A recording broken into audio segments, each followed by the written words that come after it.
Mr. Secretary, if you would, there certainly are oil and gas industry workers who are watching you both right now, who will hear the message that the takeaway to them is that they are seeing an end to their livelihoods. What do you say to them, particularly those people who President Trump struck a chord with on the campaign trail when he promised to save their jobs? What is your message to them right now? And also to the oil industry executives who are listening, are you putting them on notice today? Well, we didn't come here to put anybody on notice except to the seriousness of President Biden's intent to do what needs to be done to deal with this crisis, and it is a crisis. With respect to those workers, no two people are more in this room are more concerned about it, and the President of the United States has expressed in every comment he has made about climate the need to grow the new jobs that pay better, that are cleaner. That, I mean, you look at the consequences of black lung for a miner, for instance, and measure that against the fastest growing job in the United States before COVID was solar power technician. The same people can do those jobs, but the choice of doing the solar power one now is a better choice. Similarly, you have the second fastest growing job pre-COVID was wind turbine technician. This is happening. 75%, 70% of all the electricity that's come online in the United States in the last few years came from renewables. Not, coal plants have been closing over the last 20 years.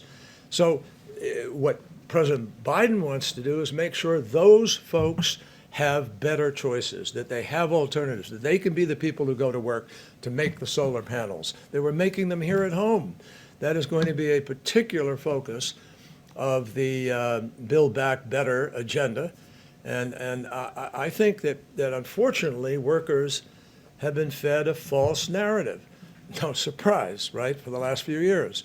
They've been fed the notion that somehow dealing with climate is coming at their expense. No, it's not. What's happening to them is happening because of other market forces already taking place. And what the financiers, the big banks, the asset managers, private investors, venture capital are all discovering is there's a lot of money to be made in the creation of these new jobs in these sectors. So whether it's green hydrogen that is going to come, whether it is geothermal heat, or whatever it's going to be, those are jobs. The same worker who works in South Carolina today putting together a BMW, which happens to be made there, and is currently an internal combustion engine, can put together a car, but it's electric. So this is not a choice between having jobs, having good jobs, having the quality of life. Quality of life will be better when Gina has put her team together that produces choices for us that are healthier, less cancer, cleaner air. The greatest cost to America, the greatest cause of children being hospitalized every summer in the United States, we spend $55 billion a year on it, is environmentally induced asthma. That will change as we begin to rein in what we used to call pollution in this country, because it is pollution.